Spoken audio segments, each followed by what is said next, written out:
ఇలా జరిగిందేమిటి? నా కాలికి దెబ్బ తగిలితే చేతులుంచి ముంతెందుకు జారిపోయింది? కిందపడి ఎందుకు ముక్కలైపోయింది? మిమ్మల్ని అడిగితే ఇలాగే జరుగుతుంది అంటారు.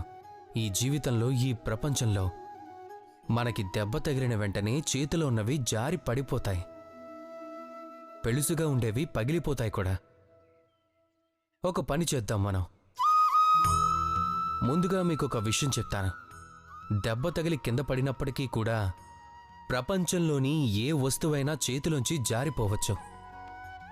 కానీ విజయం చేతిలోకి వస్తుంది.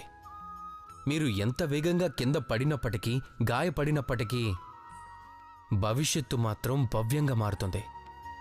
ఈ దెబ్బలే, ఈ వైఫల్యాలే, ఈ కష్టాలన్నీ కూడా అగ్ని బంగారాన్ని ఎలా మలుస్తుందో అలాగే మనల్ని కూడా మలుస్తుంది. కనుక జీవితంలో మీరు ముందుకు నడుస్తూ ఉంటే చాలు, దృఢ సంకల్పంతో నడిస్తే చాలు. ఎదురు దెబ్బ తగిలి కింద పడ్డందుకు భయపడకండి.